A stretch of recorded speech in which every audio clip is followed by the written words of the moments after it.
Bismillahirrahmanirrahim. Assalamualaikum warahmatullahi wabarakatuh. Innal hamdalillah nahmaduhu wa nasta'inuhu wa nastaghfiruh wa natubu ilaihi wa nastahdihi wa na'udzu billahi min syururi anfusina wa sayyiati a'malina. Man yahdihillahu fala mudilla lahu wa man yudlil fala hadiyalah. Asyhadu an la ilaha illallah wahdahu la syarika lah wa asyhadu anna Muhammadan abduhu wa rasuluh la nabiyya ba'dah. Ya ayyuhalladzina amanu taqullaha haqqa tuqatih wa la tamutunna illa wa antum muslimun. Amma ba'du. Bapak-bapak dan ibu-ibu jamaah salat subuh Masjid Ar-Raudhah Perumahan Grand Matoa yang mudah-mudahan diberkahi Allah Subhanahu wa taala. Sama-sama kita memanjatkan rasa syukur kehadirat Allah Subhanahu wa taala pagi hari ini.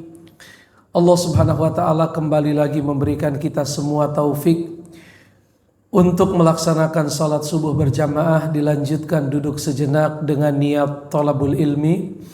Mudah-mudahan amal ibadah yang kita lakukan di pagi hari ini diterima oleh Allah Subhanahu wa taala, dan mudah-mudahan duduknya kita di majelis ilmu menjadi sebab kita semua istiqamah di jalan Allah Subhanahu wa taala. Salawat dan salam mudah-mudahan selalu tercurah limpahkan kepada suri tauladan kita semua, baginda Rasulullah Muhammad sallallahu alaihi wasallam. Mudah-mudahan Allah tabaraka wa ta'ala memberikan kita kekuatan di dalam mengamalkan sunnah-sunnahnya. Tidak terasa Bapak dan Ibu sekalian, kita sudah di bulan Sya'ban, pintu gerbang menuju Ramadan. Bulan Sya'ban ini adalah kata para ulama bulannya menyiram. Rajab kita mulai menanam, Sya'ban kita siram, kita tambah amal ibadah kita.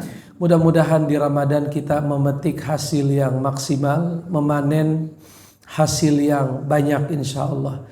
Ada lagi sebagian ulama mengatakan Rajab itu seperti angin yang berhembus, Sya'ban seperti awan yang bergumpal, adapun Ramadan seperti hujan deras yang turun dengan berbagai macam kebaikan. Oleh karenanya Bapak dan Ibu sekalian, banyak hadis-hadis dari Nabi SAW bahwa beliau menjadikan bulan Sya'ban ini bulan pemanasan. Seperti yang diriwayatkan oleh Imam Bukhari dan Muslim dari hadis Ummul Mukminin Aisyah, istri beliau, ibunda kita semua, berkata, tidak pernah Nabi SAW memperbanyak puasa sunnah sebanyak puasa yang dia lakukan di bulan Sya'ban.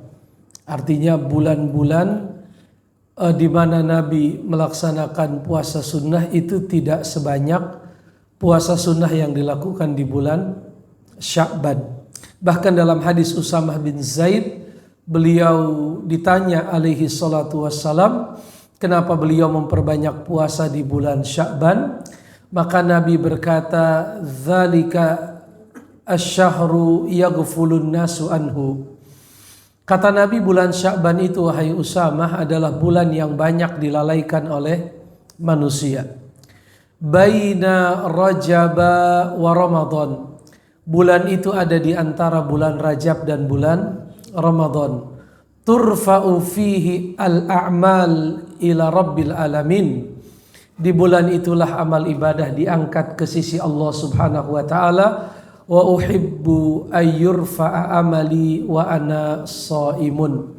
Dan aku senang wahai Usamah seandainya amalku diangkat, dilaporkan kepada Allah, aku dalam kondisi sedang berpuasa. Artinya ini bulan yang ada kita di dalamnya, ini adalah pintu gerbang sebelum kita memasuki bulan Ramadan. Maka mari kita gunakan dengan semaksimal mungkin. Ya, kita mulai dengan memperbanyak ibadah khususnya puasa, begitupun qiraatul Quran, begitupun salat malam dan lain sebagainya. Mudah-mudahan persiapan kita baik dari mulai bulan Rajab sampai dengan bulan Sya'ban itu menjadi wasilah, menjadi sarana, menjadi jembatan kita bisa memaksimalkan ibadah kita di bulan Ramadan yang penuh dengan keberkahan. Salah satunya adalah kita memperbanyak menghadiri majelis ilmu. Kita memperbanyak menghadiri apa? Majelis ilmu. Sebagaimana tadi disampaikan oleh Pak Asep, tema kita hari ini adalah tema khusus menyambut bulan suci Ramadan. Kita baca tafsir surah Al-Ghasyiyah. Apa korelasinya dengan bulan Ramadan? Di surat ini Allah menceritakan tentang dua golongan manusia. Ada yang wujuhu yawma idzin khasyi'ah. Ada yang wajah mereka kelak pada hari kiamat tertunduk. Amilatun nasibah. Mereka sudah beramal dengan susah payah, dengan lelah, tapi ujung dari amal mereka tasla naron hamiyah. Mereka memasuki neraka yang panas. Tetapi ternyata tidak semua orang wajahnya tertunduk. Ada juga yang wajahnya tegak, penuh dengan keridhaan, penuh dengan kepuasan.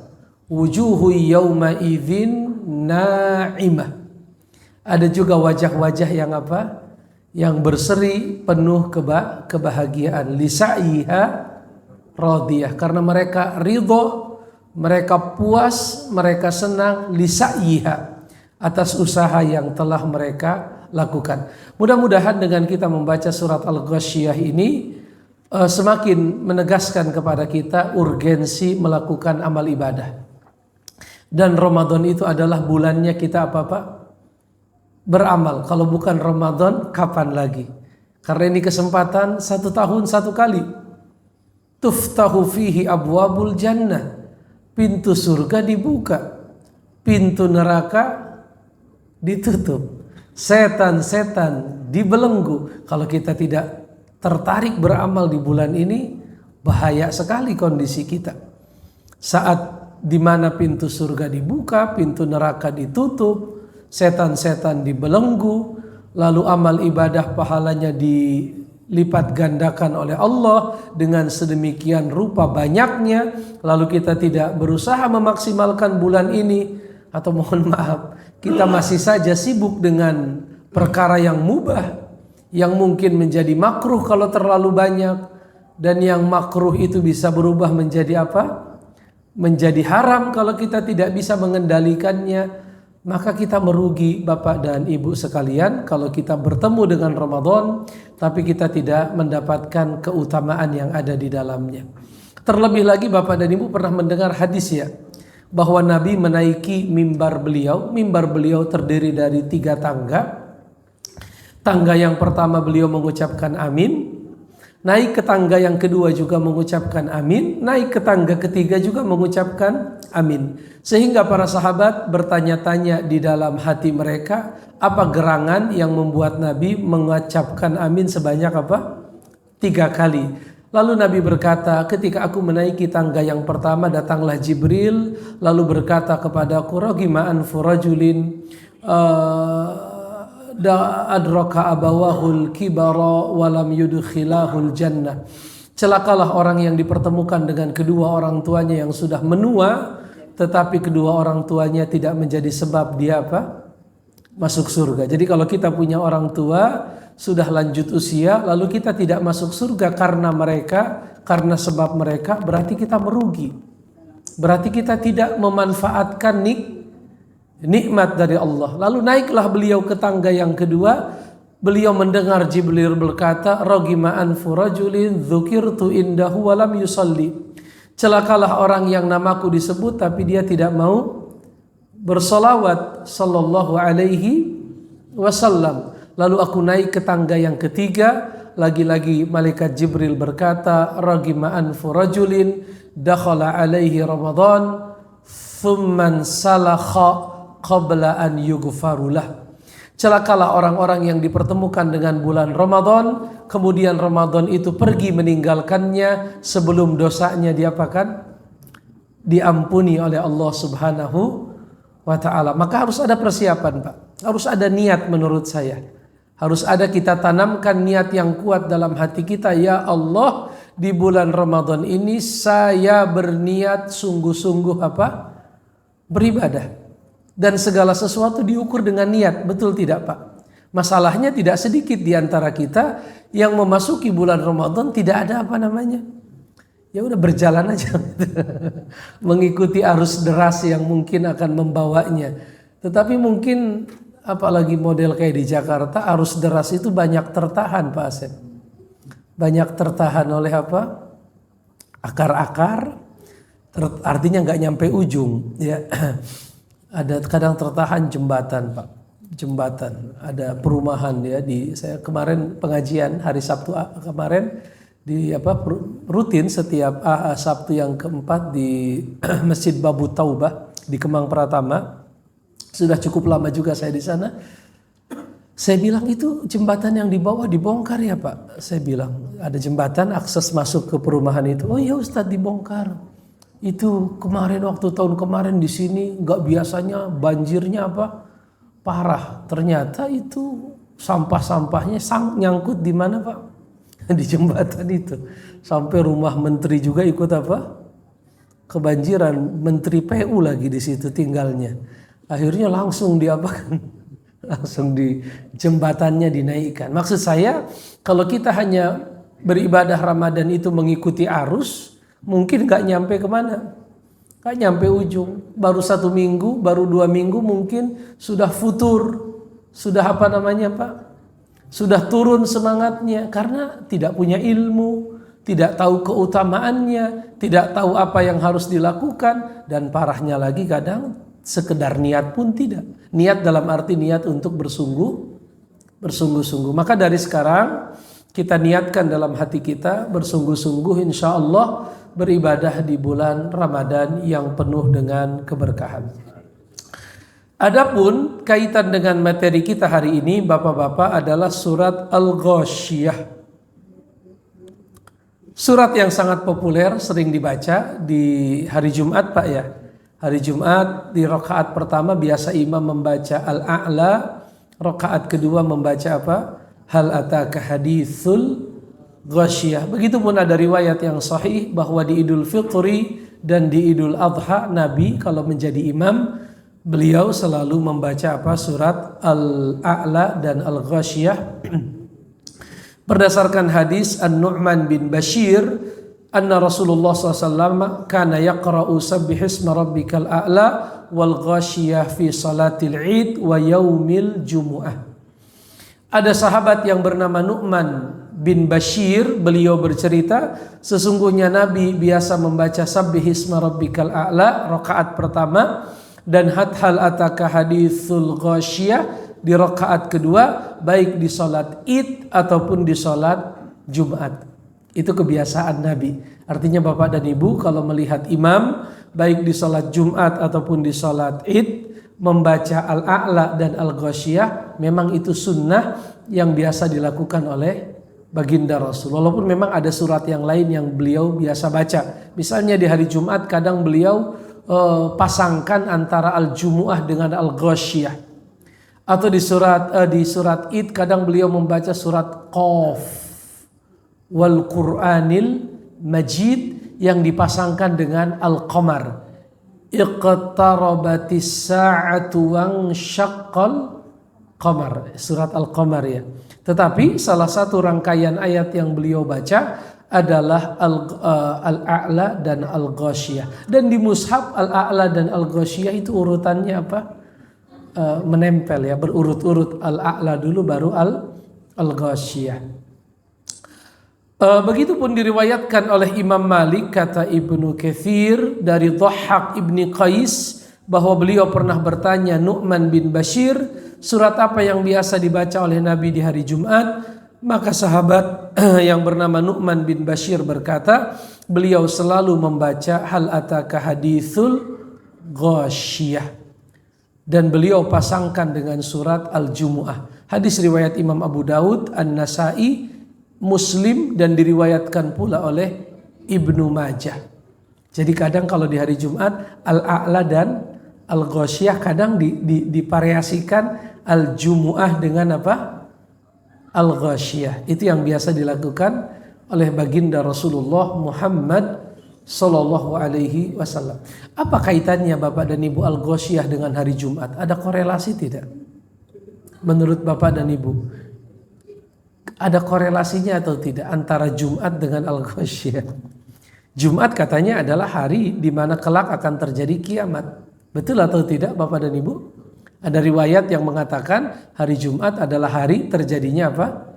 Kiamat. Oleh karenanya Nabi di dalam suratnya membaca Al-Ghasyiyah dan di dalam khutbahnya seringkali menjelaskan isi dari surat Qaf.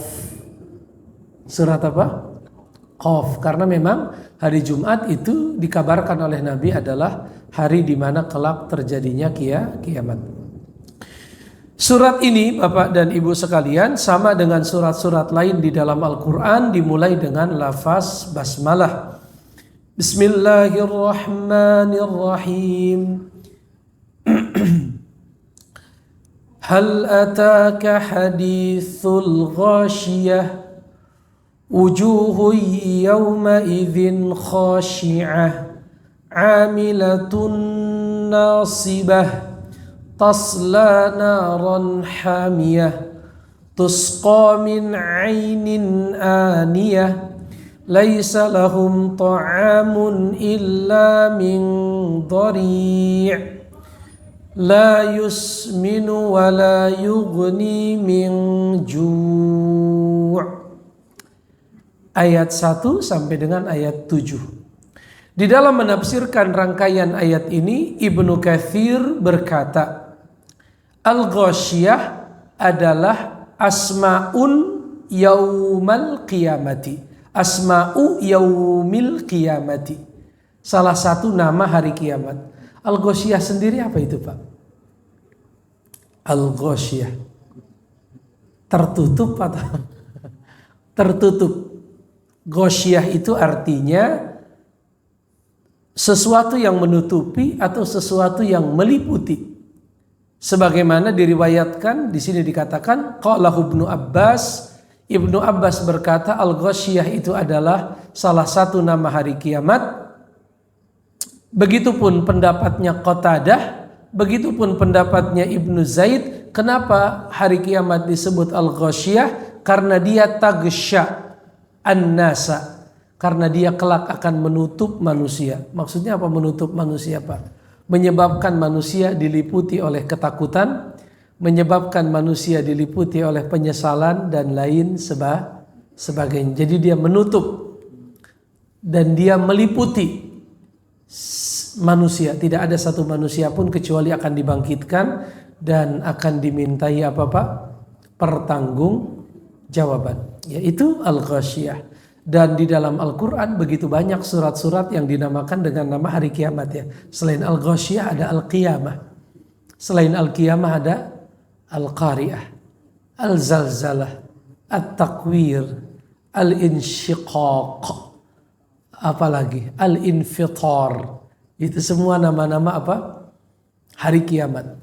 Banyaknya nama hari kiamat menunjukkan besarnya peristiwa tersebut. Ya, dalam surat Al-Hajj bahkan surat Al-Hajj itu tentang Al-Hajj, namanya saja Al-Hajj, tentang haji. Tapi ayat pertamanya tentang hari kiamat. Inna, apa kata Allah? Ya ayyuhan nasu taqu rabbakum inna zalzalatas saati syai'un azim. Wahai manusia, takutlah kalian kepada Rabb kalian. Sesungguhnya zalzalatas sa'ah, keguncangan hari kiamat, itu sesuatu yang sangat besar. Pada hari itu kalian melihat orang yang sedang menyusui meninggalkan anaknya, orang yang sedang hamil keguguran, dan kalian akan menyaksikan seolah-olah manusia itu mabuk. Wa mahum bisukara. Sebenarnya mereka tidak mabuk, walakinna adzaballahi syadid. Tapi pada hari itu azab Allah sangatlah keras bagi orang-orang yang tidak beriman. Berarti Al-Ghasyiyah adalah salah satu nama dari apa Bapak dan Ibu? Hari kiamat. Secara bahasa, Ghasyiyah artinya menutupi atau meliputi. Menutupi dalam arti menutupi wajah mereka dengan kesedihan, dengan penyesalan. Meliputi dalam arti tidak ada satu manusia pun kecuali dibangkitkan oleh Allah dan harus mempertanggungjawabkan amal ibadahnya. Adapun dari sisi makna bahasa, Allah bertanya, hal apakah ataka? Ataka apa Bapak dan Ibu? Ata ya'ti. Artinya apa? Tiba. Hal ataka, apakah sudah tiba, sudah datang? Ka-nya di sini kepadamu, maksudnya Nabi Muhammad. Hadithu, hadis artinya cerita atau berita. Al-ghasyiyah, tentang hari kiamat, tentang hari pembalasan. Al-ghasyiyah itu hari apa Bapak dan Ibu? Hari pembalasan. Tidak ada satu manusia pun kecuali akan menghadapi hari pembalasan. Jadi Allah bertanya kepada siapa? Baginda Rasulullah Muhammad sallallahu alaihi wasallam. Kemudian Allah menjelaskan tentang bagaimana kondisi yang terjadi kelak pada hari kiamat. Wujuhu yawma idzin khasyiah. Wujuhun, wujuh jamak daripada wajhun. Apa itu wajhun Bapak? Wajah. Bahasa Arab atau bahasa Indonesia? Sudah bahasa Indonesia. Wajhun, wajah bahasa kita. Kalau dibuat jamak wujuh, itu namanya jamak taksir. Jamak yang tidak beraturan. Wajhun, wujuhun. Pada hari itu kondisi manusia wujuhun.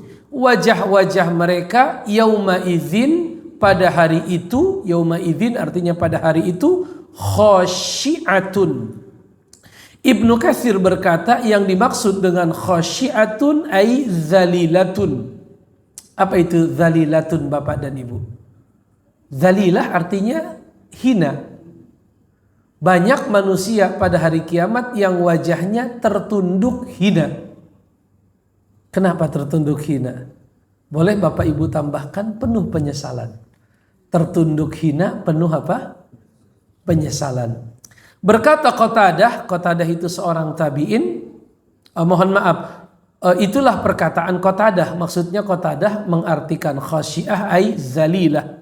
Adapun Ibnu Abbas, beliau berkata yang dimaksud dengan khasyiah takhsya'u wa la yanfa'uha amaluha, yaitu mereka tertunduk karena mereka sadar amal mereka tidak bermanfaat.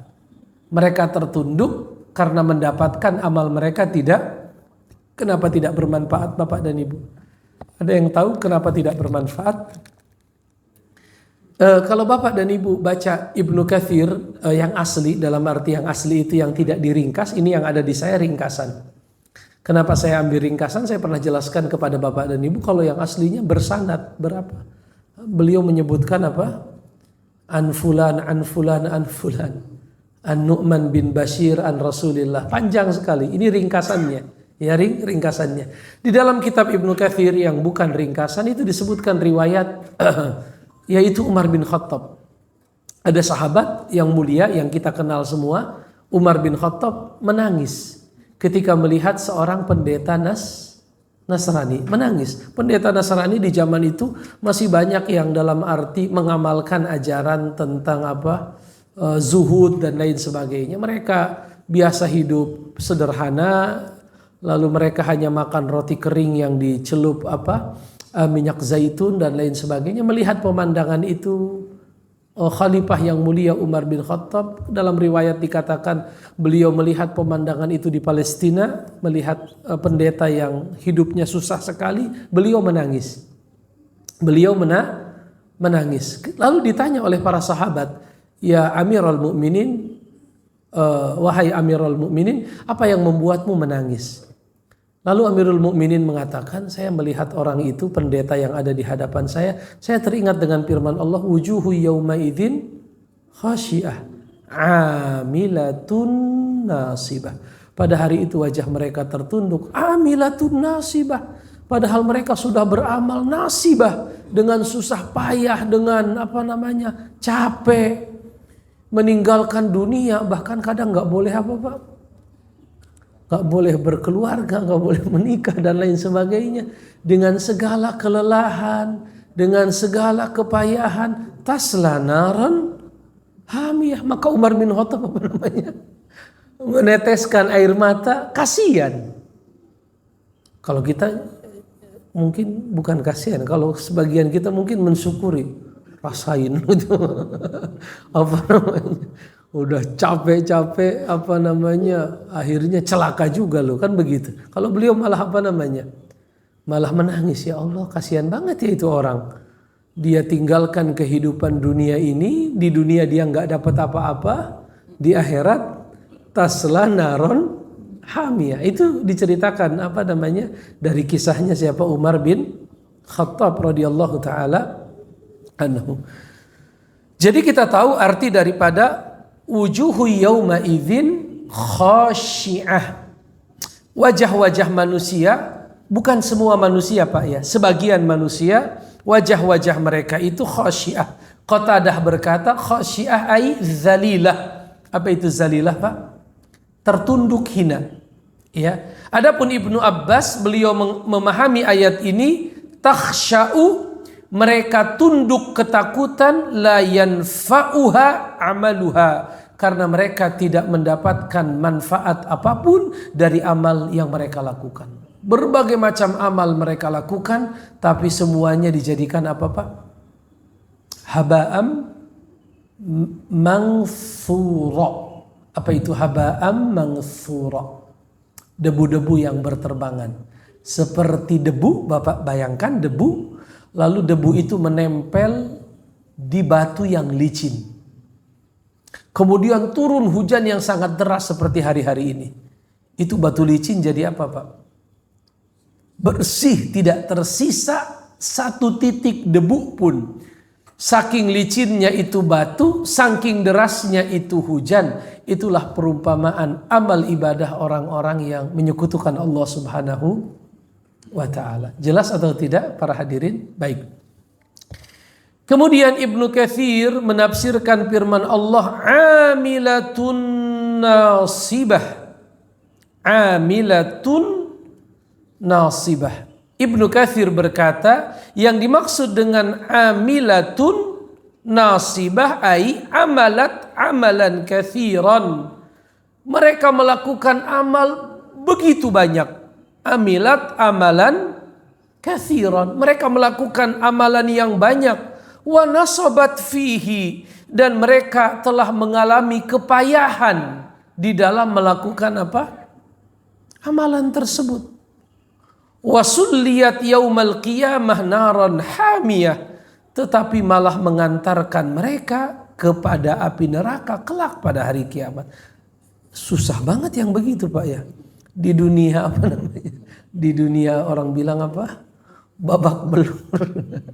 Nggak bisa mendapatkan nikmat dunia, harus katanya tidak boleh menikah, tidak boleh ini, tidak boleh itu. Di akhirat juga mereka tidak dapat apapun. Oleh karenanya di sini menarik nih Pak nih. Ibnu Katsir membawakan hadis riwayat Imam Al-Bukhari dari Ibnu Abbas bahwa yang dimaksud dengan amilatun nasibah ay an-nasara. Amilatun nasibah ai an-nasara. Singkat sekali penafsiran Ibnu Abbas. Ibnu Abbas berkata, kalau kalian pengen tahu amilatun nasibah, haulain nasara. Mereka itu orang-orang Nasara. Apa bedanya Yahudi dengan Nasrani? Yahudi berilmu tapi enggak beramal. Nasara kebalikannya. Semangatnya luar biasa beramal, tapi sayangnya enggak berilmu. Ya udah, yang penting amal aja, yang penting ibadah aja, yang penting Tuhan ridho dengan kita. Kata mereka begitu, tapi kenyataannya apa yang mereka lakukan tidak diridhoi oleh siapa? Oleh Allah. Dan mohon maaf ya, kalau kita melihat kehidupan kita hari ini menunjukkan betapa jauhnya mereka dari ajaran Nabiullah Isa alaihissalam. Dari hal yang paling sederhana kadang, mohon maaf ya Bapak dan Ibu, lihat cara mereka, mohon maaf yang sebesar-besarnya. Dari cara mereka berpakaian ketika beribadah.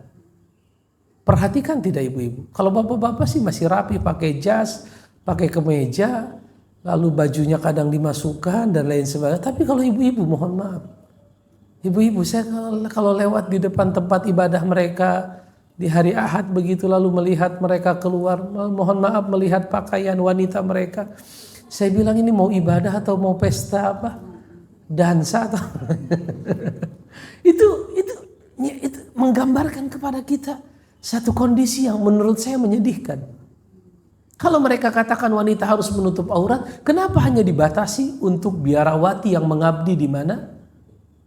Di dalam tempat ibadah. Bukankah syariat itu bersifat apa?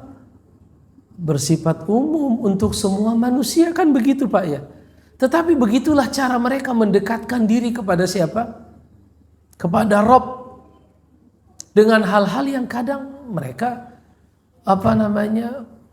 merasa sedang beribadah, lalu mereka merasa sedang merayakan sesuatu yang terkait dengan Tuhan mereka, lalu mereka menghabiskannya dengan minum-minum, berpesta pora dan lain sebagainya.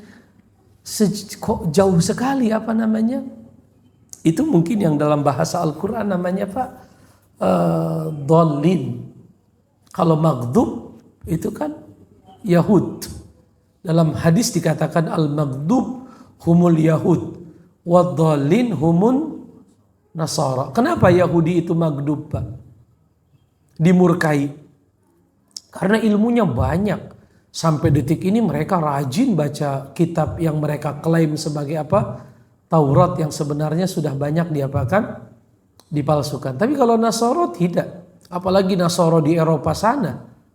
Di Perancis itu tingkat kehadiran ke tempat ibadah itu kurang dari 16%. Jadi hanya kurang dari 16% masyarakat Perancis yang di hari Ahad itu pergi beribadah.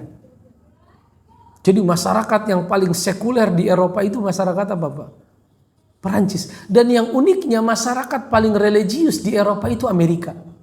Amerika itu termasuk yang apa? Lebih mending dibandingkan Perancis. Tapi mendingnya juga ya semending-mendingnya sepi juga begitu. Artinya agama Nasrani bagi orang-orang Eropa itu sudah berubah dalam banyak kondisi sebagai satu kebudayaan saja. Mereka akan terlihat sebagai Nasrani ya kalau di bulan Desember. Tapi itu sudah berubah bukan lagi sebagai ritual ibadah. Lebih kepada apa Bapak dan Ibu? Lebih kepada satu kebudayaan, satu tradisi, satu identitas. Bukan satu ritual yang mengikuti syariat. Tapi kalau Yahudi kan Masya Allah ya, masih sampai sekarang masih ketat mereka menjalankan menjalankan banyak hal dari yang mereka yakini sebagai ajaran siapa? Nabi Musa alaihi salam. Ini berarti penafsiran menarik ini ya. Artinya kita harus ambil pelajaran Pak. Ayat-ayat ini Ustadz informasi atau peringatan? Informasi, tapi sekaligus di dalamnya ada apa? Peringatan. Artinya jangan sampai kita jatuh ke lubang yang apa Pak? Ke lubang yang sama. Artinya kita harus melengkapi diri dengan ilmu. Jangan hanya mengandalkan semangat ibadah, tapi kita malas mencari apa? Jangan seperti itu. Ibadah kita harus diikuti oleh apa? Ilmu. Bahkan Imam Bukhari mengatakan babul ilmi qablal qawli wal amal. Berilmu itu harus lebih dulu sebelum berkata dan beramal. Al ilmu qablal qawli wal amal. Berilmu dulu baru berkata dan baru beramal. Itu penting. Kalau tidak nanti kita bisa jatuh ke lubang yang sama.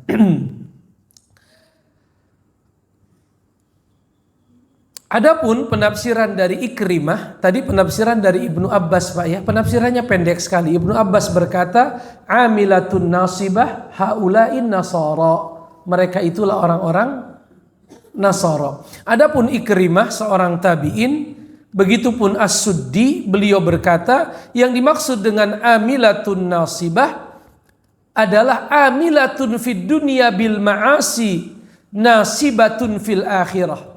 Itu penafsiran Ikrimah. Apa kata Ikrimah? Yang dimaksud dengan amilatun nasibah, di dunia mereka melakukan berbagai macam kemaksiatan, di akhirat nanti nasibah. Mereka mendapatkan kepayahan yang begitu luar biasa. Nasibah kan artinya payah. Payah itu bahasa kitanya apa? Bukan payah bahasa Sunda Pak. Kalau bahasa Sunda payah itu apa? Ah payah ente apa itu? Apa kalau bahasa Sunda artinya payah apa itu? Payah ya lemah ya. Kalau ini payah di sini payah dalam arti lelah. Amilatun nasibah, kata Ikrimah, amilatun, kamu di dunia banyak melakukan maksiat, nasibah, maka di akhirat nanti kamu lelah. Menurut Bapak dan Ibu, dari dua penafsiran ini yang mana yang lebih pas? Apakah penafsiran Ibnu Abbas, yaitu amilatun nasibah, mereka beramal dengan payah di dunia, tasla naron hamiyah, di akhirat masuk neraka? Ataukah penafsiran Ikrimah dan Suddi, mereka mengatakan amilatun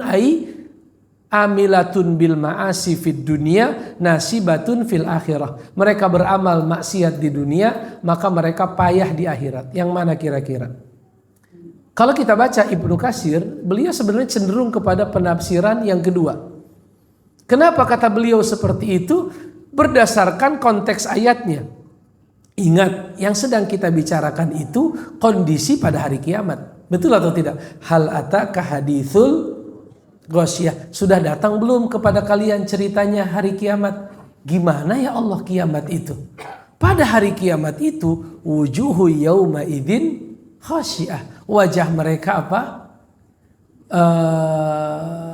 Khasyiyah, ketakutan, tertunduk. Amilatun nasibah. Mereka beramal dan mereka disiksa. Artinya bahwa amilatun nasibah itu menurut sebagian ulama artinya bukan mereka itu beramal di dunia, tetapi mereka di akhirat nanti akan mendapatkan hukuman. Karena ini konteksnya menceritakan kejadian di mana?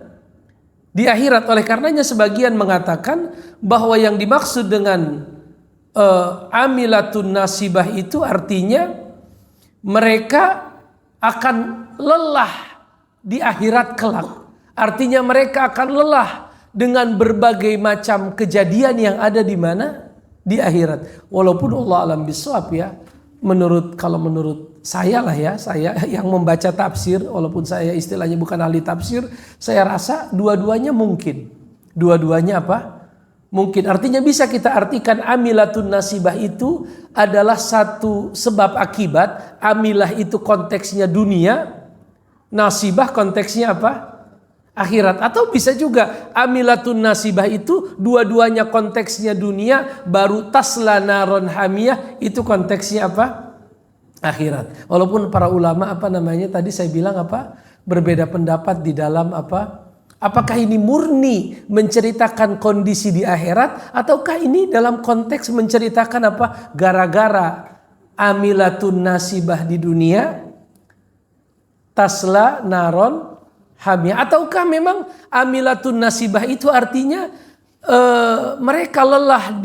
mereka lelah payah di akhirat tasla naron hamiyah tanpa menyebutkan apa sebabnya, karena sebabnya adalah sudah dimaklumi, yaitu ayat sebelumnya, wujuhu yauma idzin khasyiyah, wajah mereka tertunduk, artinya menyesal atas apa Bapak dan Ibu?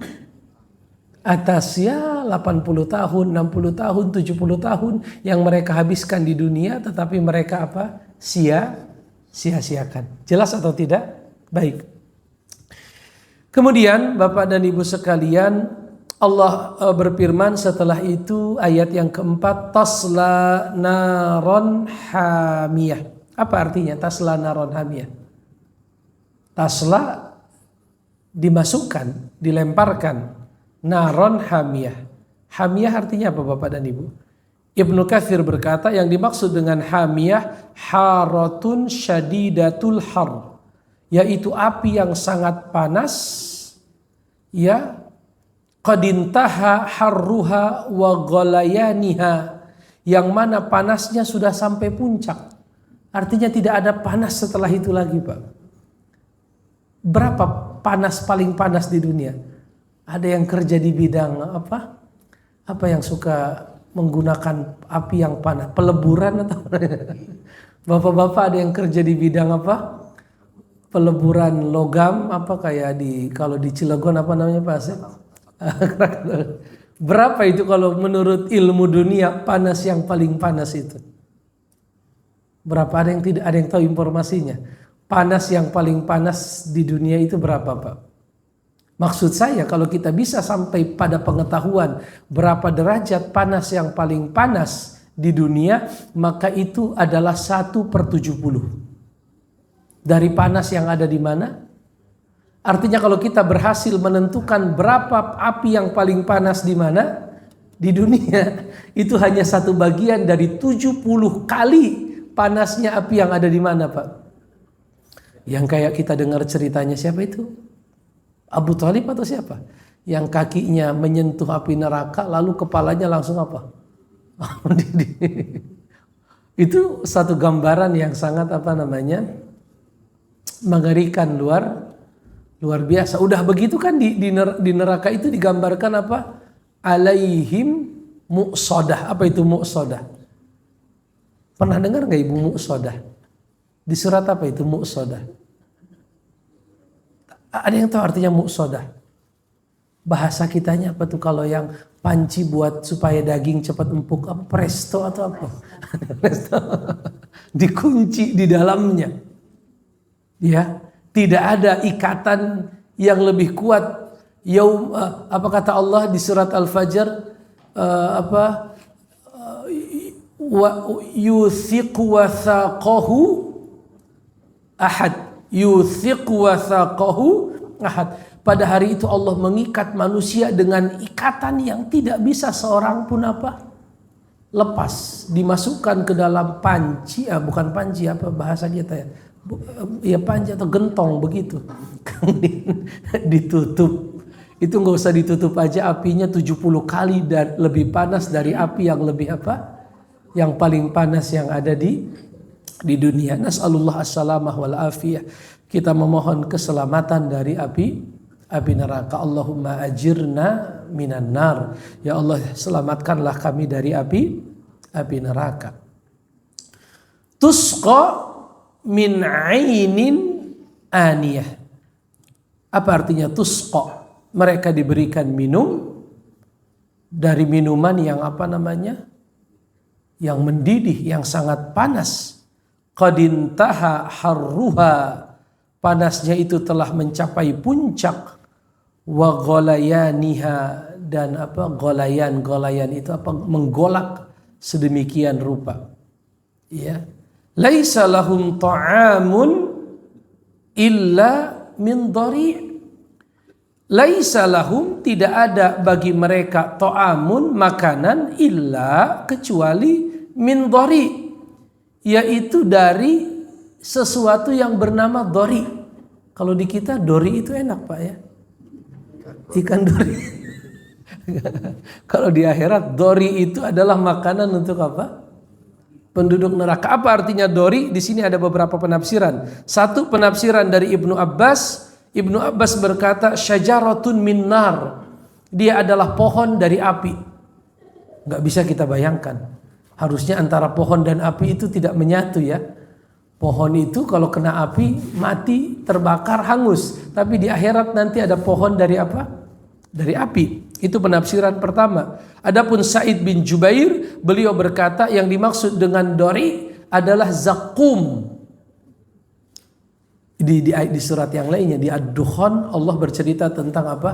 Inna syajarataz zakum ta'amul athim kalmuhli yagli fil butun kaghalyil hamim khudhuhu apa? Siapa yang hafal? Surat apa itu? Ad-Dukhan. Allah menceritakan tentang tentang pohon zakum, pohon yang berduri, ya, seperti kepala kepala setan. Gimana itu? Pohon berduri yang bentuk bukan hanya durinya yang melukai, tetapi bentuknya juga tidak bagus. Kalau dilihat menyeramkan. Itu pendapat yang kedua. Pendapat yang ketiga, kata beliau annahal hijarah. Yang dimaksud dengan dori adalah batu. Karena di ayat yang lain dikatakan di dalamnya ada batu dan manusia. Ya ayuhan nasut, ya ayyuhalladzina amanu qu anfusakum wa ahlikum nara wa quduhan nasu wal hijarah. Di neraka itu ada batu-batuan, ya. Ada penafsiran yang keempat mengatakan dori itu adalah shibriq. Apa itu shibriq? Semalam saya ketika mempersiapkan materi ini saya klik di Google syajaratu shibriq. Saya klik begitu. Itu muncul gambar pohon yang dulu sering saya lihat ketika saya di Arab, yaitu semacam rumput Pak Asep, dia berduri dan dia tidak banyak batangnya, tetapi dia menempel dengan tanah. Dia pohon berduri begitu. Orang Arab dahulu menamakan pohon itu namanya shibriq. Itu kalau di musim dingin. Orang Arab mengatakan shibriq. Tapi kalau di musim kering, kalau pohon yang tadinya agak hijau itu, hijau muda, kalau dia berada di musim dingin, dia warnanya hijau. Tapi kalau datang musim panas, maka dia berubah menjadi hitam mengering. Itu kalau musim panas namanya dori. Tapi kalau di musim dingin namanya shibriq. Berarti ini pendapat yang keberapa ini? Nanti Bapak dan Ibu kalau di handphonenya bisa mengetik bahasa Arab, boleh ditulis apa? Syajaratu shibriq. Nanti akan muncul apa namanya? Tapi kalau ditulis pakai bahasa Indonesia nggak ketemu. Harus tulisnya pakai apa? Bahasa Arab. Syajaratu shibriq. Pohon shibriq. Dalam riwayat dikatakan ini serupa dengan apa yang diriwayatkan oleh Al-Bukhari dari Mujahid, bahwa yang dimaksud dengan dori adalah nabatun yuqalu lahu shibriq, pohon yang biasa dikenal dengan shibriq, ya. Dan dalam bahasa orang Hijaz, kata Imam Mujahid, kalau di musim dingin dia disebut shibriq, kalau di musim panas ketika pohon itu mengering dia disebut dori. Wahuwa summun, dan pohon itu adalah pohon yang beracun. Pohon yang apa? Apakah yang ada di dunia itulah yang kelak akan ada di akhirat? Misalnya Allah bilang di surga ada inab, wa inaba wa qadba, atau di surga ada delima, rumman. Apakah delima surga sama dengan delima dunia?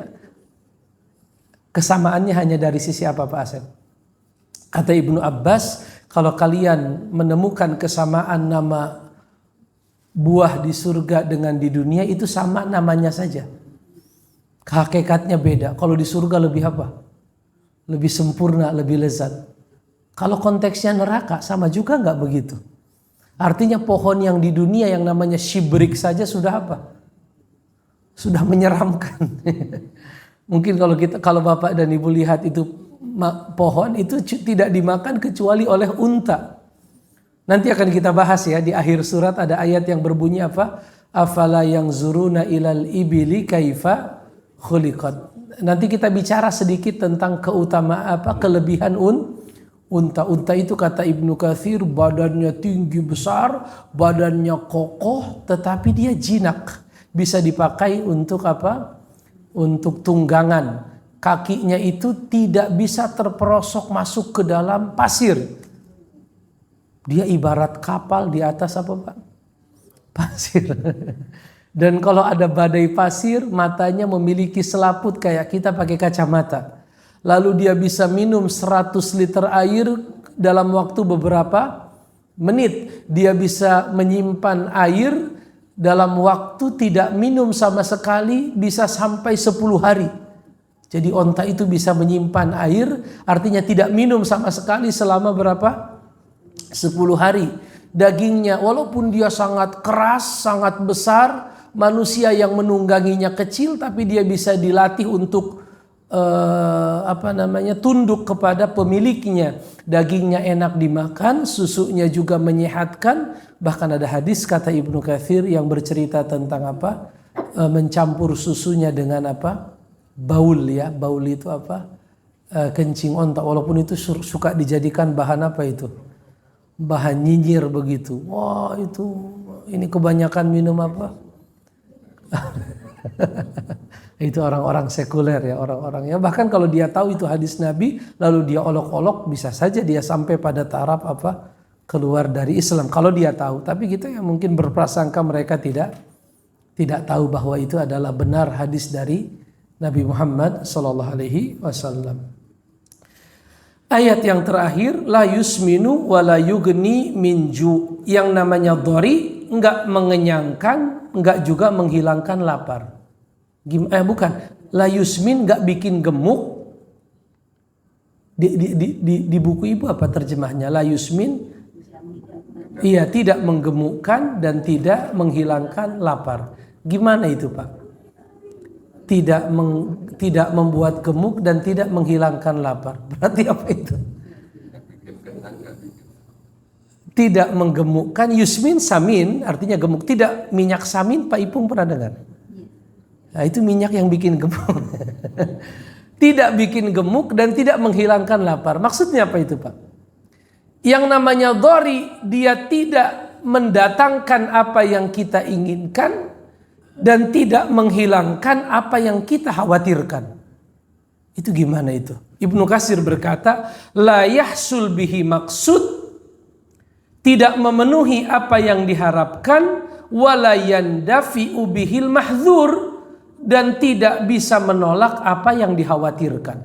Itu kan sia-sia banget ya. Orang makan itu supaya dia badannya jadi kuat, jadi sehat. Itu tidak dihasilkan. Dan orang makan itu supaya hilang rasa laparnya, itu pun tidak diapakan. Apa yang diinginkan tidak dicapai, apa yang dikhawatirkan tidak bisa ditolak. Itulah makanan apa namanya? Ahli neraka. La yusminu, enggak bikin gemuk dan enggak menghilangkan apa? Lapar. Kita sih ibu-ibu pengennya enggak bikin gemuk tapi menghilangkan lapar. Betul tidak ibu-ibu? Ibu-ibu nyarinya yang begitu kan? Makanan yang gak bikin gemuk tetapi bisa menghilangkan lapar. Nah masalahnya di neraka, gemuk enggak, lapar iya. Iya, kalau zaman sekarang gaya hidup modern itu begitu Bapak dan Ibu. Cari makanan yang dia tidak bikin gemuk, lalu dia menghilangkan rasa lapar. Bahkan ada pengusaha muda di Indonesia bikin produk minuman itu sampai terjual 1 juta paket. 1 juta apa? 1 juta kemasan Pak Asep. Satu kemasannya saya coba lihat di toko online, Masya Allah. Paling murah 400.000, sekian ratus ribu. Dan anak muda itu tadinya dia badannya agak gemuk begitu, lalu dia meracik satu makanan dari biji-bijian. Mungkin Bapak dan Ibu tahulah ya. Dia cerita ketika di dalam satu podcast dia katakan dia berhasil memproduksi 1 juta, menjual 1 juta. Akhirnya saya penasaran berapa sih dia jual, harganya itu per bungkusnya begitu. Dijual sekitar 400 dikali 1 juta. Itu. Karena memang tren kita hari ini ya begitu ya. Tren kita hari ini orang cenderung memakan sesuatu yang yang mengenyangkan, ya, menghilangkan lapar tapi tidak menyebabkan gemuk dan lain sebagainya. Jelas Bapak dan Ibu. Tapi kalau di neraka repot sekali. Apa repotnya? La yusminu wala yugni min ju. Tidak bikin gemuk, tidak mencukupkan kebutuhan tubuh, tidak juga menghilangkan rasa lapar. Mudah-mudahan Allah Subhanahu wa taala menjauhkan kita dari sebab-sebab yang menyebabkan kita masuk ke dalam api neraka ya. Barangkali itu sebenarnya saya tadi ada niat ingin menghabiskan surat ini Pak Asep. Cuman waktu yang membatasi kita. Gimana ini Pak Asep? Kita cukupkan atau? Lanjut. Wujuhu yauma idzin naimah. Tetapi agar Bapak dan Ibu tidak sedih pagi hari ini. Artinya enggak semua kok orang-orang yang khosyiah. Kata Pak Asep biar seimbang kita juga harus tahu bahwa pada hari itu wujuhu yauma idzin naimah. Ada juga orang-orang yang wajahnya berseri-seri. Kenapa dia berseri-seri? Lisaiha radiyah. Dia merasa puas, dia merasa senang. Apa yang menjadikan dia puas dan senang? Lisaiha. Atas semua usaha. Artinya Bapak sampai ngantuk-ngantuk bermajelis ilmu, itu jangan kapok. Karena kelak Bapak akan puas. Untung saya pernah ngantuk di mana? Di majelis ilmu. Untung saya pernah capek di Arafah. Untung saya pernah haus karena puasa. Untung kata orang yang jihad saya pernah terluka di medan perang. Untung. Bahkan mereka menyesal. Coba lebih panjang lagi pengajiannya. Coba lebih berat lagi penderitaannya di medan perang. Coba lebih banyak lagi sedekahnya. Tapi apa yang sudah mereka lakukan telah membuat mereka rodiyah. Apa itu rodiyah, Pak? Rodiyah itu puas. Lisa'iha rodiyah. Mereka ridho, mereka puas dengan apa yang sudah mereka lakukan. Bagaimana mereka tidak puas? Fi jannatin aliyah. Mereka berada di surga yang aliyah. Apa itu aliyah, Bapak dan Ibu? Ibnu Katsir berkata yang dimaksud dengan aliyah rafi'ah, tinggi, bahiyah, mewah, fil ghurafah. Mereka berada di dalam ruangan-ruangan aminun. Mereka aman sentosa di dalamnya. La tasma'u fiha lagiyah. Di dalam surga itu mereka tidak mendengar kalimat-kalimat yang sia-sia. Apa itu kalimat yang sia-sia? Kalimat yang tidak ada faidahnya. Kalimat yang tidak ada manfaatnya. Kata Ibnu Katsir itu mirip dengan firman Allah di banyak ayat, misalnya di surat Maryam 62, la yasma'una fiha lagwan illa salama. Di surat At-Tur, la lagwun fiha wa la ta'thim. Di surat Al-Waqiah yang sering kita dengar, la yasma'una fiha lagwan wa la ta'thima illa qilang salamang salama. Di surga nanti tidak ada kalimat-kalimat yang sia-sia. Kalau di dunia banyak gak kalimat yang sia-sia? Banyak. Kalimat yang diucapkan tapi tidak ada nilai tambah. Tidak menambahkan kebaikan di dunia. Gak juga ada nilai tambah di mana? Di akhirat. Gak ada nilai tambah. Kalau kita ngobrol ada nilai tambah dunia, bagus itu, Pak. Setelah Bapak ngobrol, badan Bapak makin sehat. Rezeki Bapak makin apa? Makin bagus. Berarti itu obrolan yang ada nilai tambah apa? Dunia. Kalaupun tidak ada nilai tambah dunia, usahakan ada nilai tambah akhirat. Ngomongin agama, ngomongin Quran. Tapi kalau nggak ada tambahan dunia, nggak ada tambahan akhirat, cepet-cepet aja Bapak pulang ke rumah. Cepet-cepet. Karena sebagian Masya Allah ya, ada yang hobi yang begitu, Pak. Ada yang hobi begitu. Saya pernah satu ketika ya begitu terjebak dalam kondisi mendengarkan obrolan yang apa? Yang begitu. Masalahnya saya diajak, gak bisa pulang duluan. Jadi saya diajak. Kalau pulang duluan saya numpang mobil dia begitu. Mau ngajak pulang saya tipe orang yang gak enakan juga. Ya udahlah, jadi pendengar yang baik. Walaupun di ujung-ujung tuh udah hampir setengah 12 malam. Ada bapak-bapak bilang, Ustadz dari tadi diam aja. Coba ngomong. Akhirnya mereka minta juga nasihat ke saya. Saat itu kita sedang menjenguk orang sakit. Lalu setelah menjenguk orang sakit ada warung kopi di luar rumah sakit itu. Lalu kita ngobrol. Dan ketemu, jadi teman-teman lama, bukan saya teman lama, saya cuma dibawa aja. Di daerah Bogor sana, di salah satu rumah sakit di daerah Hatang Sanjaya. Rumah sakit angkatan udara begitu. Itu pertama kali saya ngobrol panjang dan saya jadi pendengar yang baik. Jadi apa? Tapi saya bilang tahan sekali ya mereka apa? Ngobrol ngaler ngidul. Itu jangan, Pak. Kalau tidak ada nilai tambah dunia, jangan.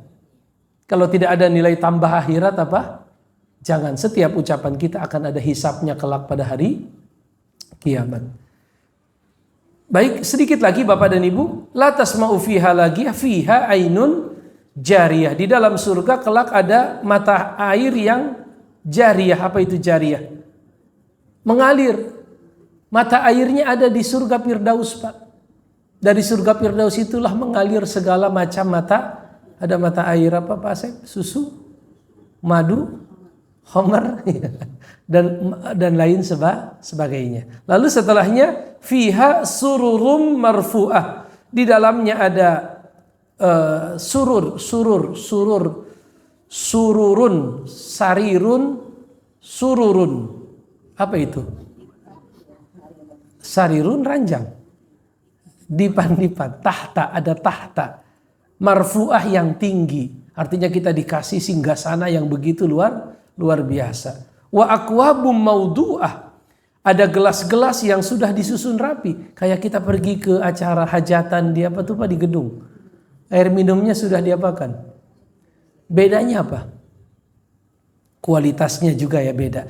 Yang membedakan kalau di hotel kadang kita hadir di acara pernikahan, kadang udah kosong Pak Asep. Kita mau pencet sudah apa? Ya udah kosong.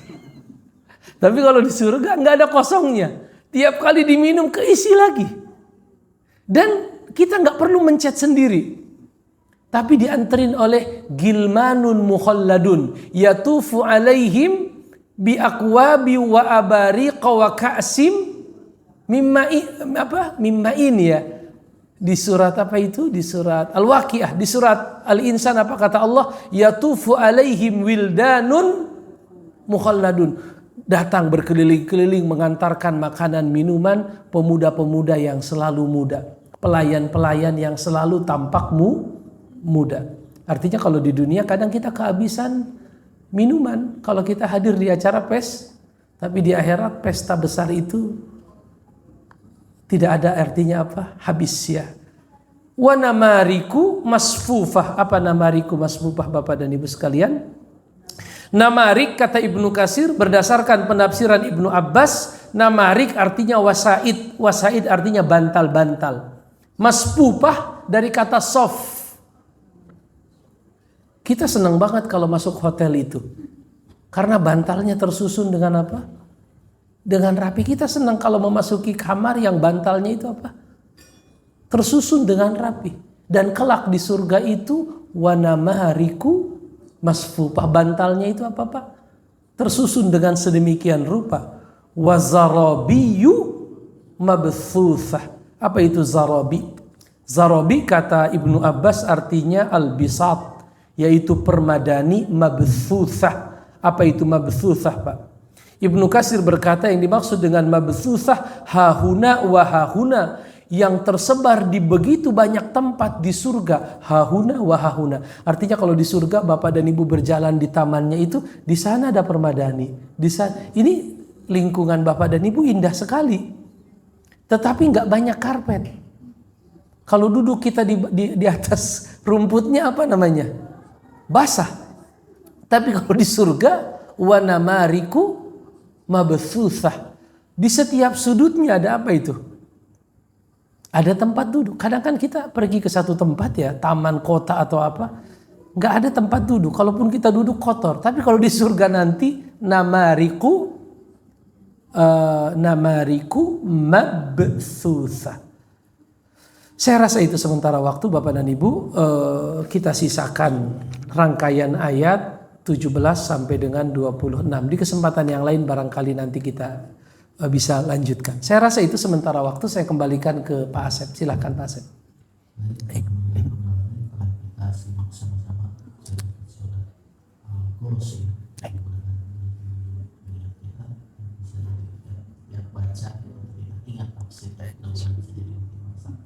Silakan Bapak Ibu, ada yang kurang jelas atau mau ditanyakan? Kalau pertanyaan surga itu jarang ada pertanyaan Pak Asep. Karena itu sekedar tahu dan yakin. Jadi Bapak biasa ini pertanyaan akan susah. Kalau fikih banyak pertanyaannya. Biasa seperti itu. Pak Asep harus mulai dulu baru. Tadi ada tafsir khasyiah amil Nasara menurut Ibnu Abbas. Seorang muslim juga ada yang tertunduk. Apakah mungkin tertunduk? Merugi. Karena amalnya banyak tapi diterima. Apakah mungkin itu bisa terjadi? Wallahu alam bissawab Pak Asep. Al-ibratu bi umumil lafzi la bi khususi as-sabab. Itu bahasa para ahli tafsir. Al-ibratu yang menjadi ukuran itu adalah keumuman makna, bukan kekhususan sebab. Oleh karenanya tadi ada bahasa istilahnya, Allah menceritakan tentang hal ini orang-orang Nasrani agar kita tidak jatuh ke lubang yang sama. Dan itu yang Nabi ingatkan 15 abad yang lalu. Ya, Nabi menyuruh kita mengikhlaskan amal, ya. Ada 3 orang yang pertama kali dilempar ke neraka, itu kan peringatan. Dan anehnya yang dilempar ke neraka pertama itu Qurra, Jawad dengan Mujahid. Qurra artinya ahli baca Quran, Jawad artinya dermawan, Mujahid artinya orang yang berperang. Mereka yang kata Nabi yang pertama kali masuk neraka. Ketika kita baca hadisnya dengan terperinci, ternyata kita dapatkan masalahnya di niat. Orang baca Quran tapi niatnya pengen dianggap ahli. Orang bersedekah ingin dikatakan dermawan. Itu masalah pertama. Masalah kedua, cara. Seringkali kita menjadikan hawa nafsu sebagai ukuran dalam melaksanakan. Ini kan bagus. Kalau bagus itu kan pandangan manusia, betul tidak? Kalau Bapak dan Ibu katakan, Ustadz, kenapa sih kalau bulan Sa'ban Ibu Ustadz memperbanyak puasa? Oh, itu sunnah Nabi. Tapi ada sebagian orang dikatakan, kenapa kamu melakukan ini? Bagus, ngapain sih kamu pakai tanya segala? Bagus itu kan.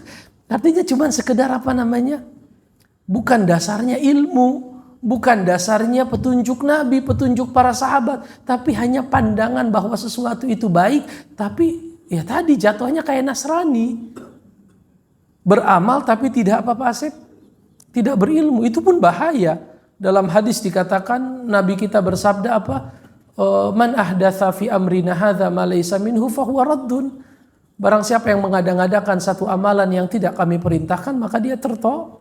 Itu harus diseimbangkan tuh antara niat dalam hati dan cara. Itu harus berjalan seiringan. Niatnya karena Allah, caranya harus sesuai dengan ilmu.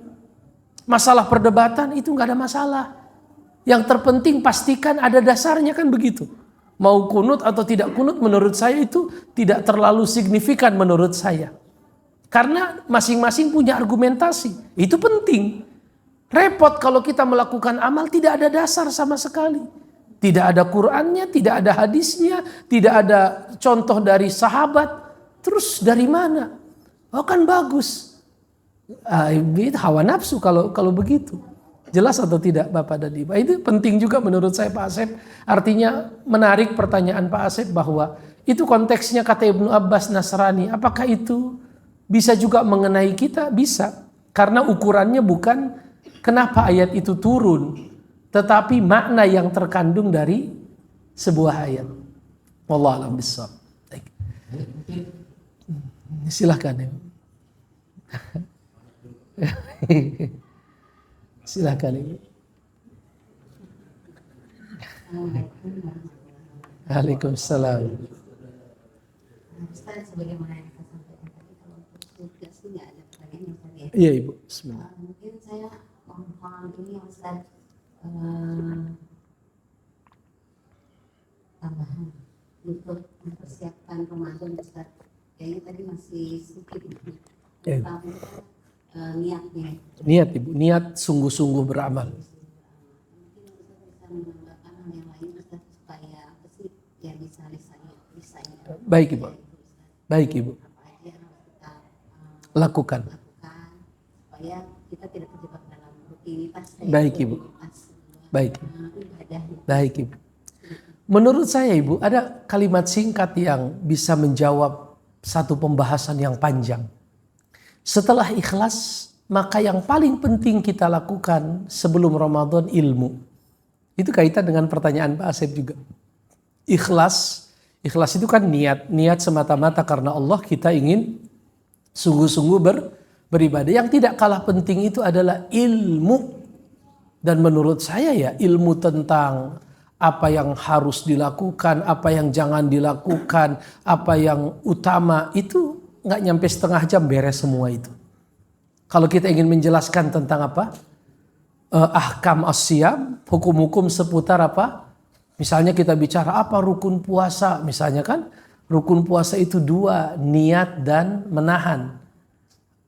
Niatnya kapan? Niatnya harus di malam hari. Setelah subuh nggak sah, harus di malam hari. Apa yang harus ditahan? Ditahan dari 2 jenis syahwat. Syahwat perut dan di bawah perut. Syahwat perut dan kemaluan. Itu yang disepakati. Apa yang disepakati? Makan dan minum dan juga berjima itu disepakati. Dan juga muntah dengan sengaja itu disepakati. Itu selesai itu. Selebihnya kita bicara adab-adab. Apa saja adab berpuasa, mengakhirkan sahur. Itu adab berpuasa. Apalagi adab yang disunahkan berpuasa, adab berpuasa, memperbanyak baca Quran dan sedekah, itu satu paket tuh. Quran dan sedekah itu satu paket. Karena Nabi menyampaikannya satu paket. Ibnu Abbas berkata, Nabi itu orang yang paling dermawan dan bertambah kedermawanannya kalau datang bulan Ramadan, yaitu di hari di mana Jibril datang untuk membersamai membaca Al-Quran. Jadi satu paket Nabi itu antara Quran dengan apa? Sedekah. Lalu apalagi Nabi itu menyegerakan apa? Berbuka. Apalagi Nabi memperbanyak berdoa, khususnya menjelang berbuka. Apalagi Nabi berbuka dengan rutobat, dengan kurma basah. Kalau saya nggak punya kurma basah, tamarot, kurma kering. Kalau tidak ada kurma kering, Nabi berkata, hasawatin min ma, minumlah beberapa teguk air jernih, air yang putih. Ya, kalau di kita tahu isi gitu. Artinya, jadi makin kita berilmu, makin berkualitas amalan kita. Alhamdulillah, Ustadz, ada nggak amalan yang paling besar di Ramadan? Ada. Apa itu? Mencari Lailatul Qadar. Lebih besar mana pahala di siang hari atau di malam hari? Ya malam hari. Karena malam hari khairun min alfi syahr, kan begitu. Bahkan inti dari Ramadan itu mencari keutamaan apa? Lailatul Qadar. Kalau orang hanya menjadikan itu rutinitas, nyampe di 10 hari terakhir dia sudah sampai di titik apa itu? Titik jenuh, titik futur. Seperti umumnya di masyarakat kita. Kalau di Masjidil Haram makin ke ujung makin ramai. Di Masjid Nabawi makin ke ujung makin apa? Makin ramai. Tapi di masjid kita, di kampung Ciganjur, di kampung Jagakarsa, realitanya makin ke ujung makin apa? Sapnya makin maju. Maju bukan dalam pengertian maknawiyah. Maju seperti negara maju, bukan. Ini maju benar-benar hissiyah. Maju dalam arti indrawi. Kelihatan yang tadinya sapnya sampai apa? Jadi maju itu dalam arti bahasa, maju begitu. Itu kan, Ustadz itu normal. Kenapa normal? Karena babak final itu pesertanya memang cuma 2 tim. Ya itu kalau logika main bola. Kalau ini kan bukan logikanya main. Ini logikanya ini bulan kebaikan, di mana semua orang Islam harusnya dapat apa? Saya takutnya kalau kita logikakan main bola itu jadi pembenaran. Apa iya namanya main bola begitu, ujungnya cuman apa? Jangan, kita harus pakai logika yang lain. Menang apa? Menang sama-sama apa tuh Pak? Yang menangnya banyak begitu, rame begitu kan? Lari apa lari ini Pak? Yang rame-rame dapat medali apa itu? Maraton. Nah, iya. Jadi jangan pakai logika apa? Main bola itu nanti cuma 2 yang apa? Yang masuk semua harus masuk final. Semua harus mendapatkan apa? Kebaikan di bulan Ramadan. Allah alam bissawab.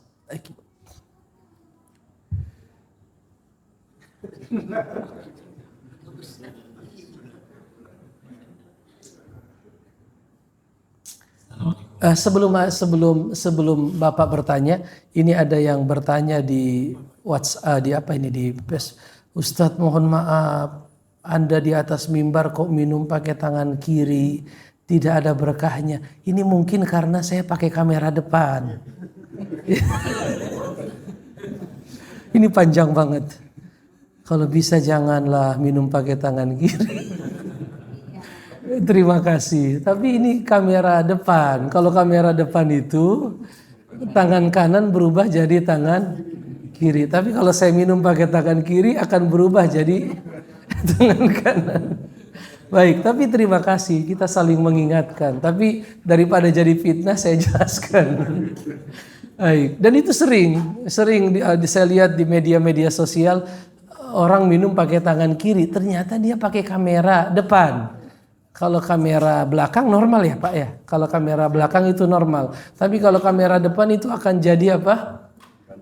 Terbalik. Yang kanan jadi kiri, yang kiri jadi kanan. Baik, terima kasih sudah diingat. Ah? Oh bisa disetting? Bisa? Ah itu saya ilmunya belum dapat itu.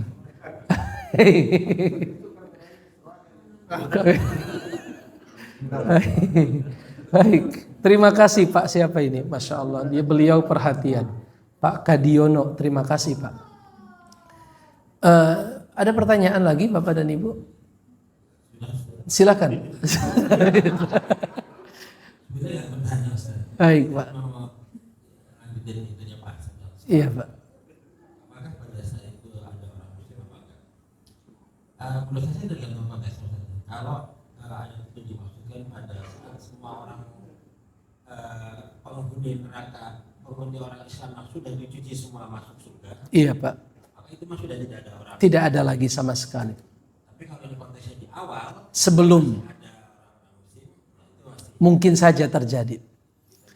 Terima kasih, itu tambahan yang menarik menurut saya. Kalau konteksnya adalah setelah manusia masuk ke dalam neraka, setelah dihisap, ya orang-orang Islam selama di hatinya masih ada setitik keimanan, dia ahli tauhid, dia tidak melakukan syirik dalam keyakinan ahlus sunnah, ya dia akan pada akhirnya dimasukkan ke dalam apa? Surga Allah Subhanahu wa ta'ala. Yang menyesal dengan penyesalan yang terus menerus hanyalah mereka yang melakukan pelanggaran yang fatal, yaitu yang melakukan kesyirikan, kekafiran dan lain sebagainya. Allah alam bissawab. Baik, saya rasa itu sementara waktu. Baik.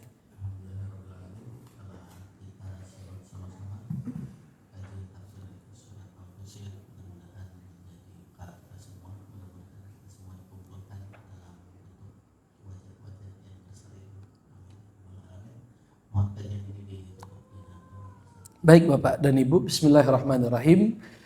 Alhamdulillahirabbil alamin, hamdan yuafi ni'amahu wa yukafi'u mazidah. Allahumma salli ala Muhammad wa ala ali Muhammad kama sallaita ala Ibrahim wa ala ali Ibrahim fil alamin innaka Hamidum Majid. Rabbana ighfir lana wa liwalidina warhamhuma kama rabbawna shighara wa li jami'il muslimin wal muslimat al ahya'i minhum wal amwat bi rahmatika ya arhamar rahimin. Allahumma inna nas'alukal huda wat tuqa wal afafa wal ghina wa na'udzubika min sakhatika wan nar. Allahumma arinal haqqa haqqa warzuqna ittiba'ah wa arinal batila batila warzuqna ijtinabah. Rabbana hab lana min azwajina wa dhurriyyatina qurrata a'yun waj'alna lil muttaqina imama. Allahumma barik lana fi Rajab wa Sya'ban wa ballighna Ramadan. Allahumma inna ala dzikrika wa syukrika wa husni ibadatik. Rabbana la tuzigh qulubana ba'da idh hadaitana wa hab lana min ladunka rahmatan innaka antal wahhab. Rabbana zalamna anfusana wa illam taghfir lana wa tarhamna lanakunanna minal khasirin. Rabbana atina fid dunya hasanah wa fil akhirati hasanah wa qina adzaban nar. Subhana rabbika rabbil izzati amma yasifun wa salamun alal mursalin walhamdulillahi rabbil alamin. Assalamualaikum warahmatullahi wabarakatuh.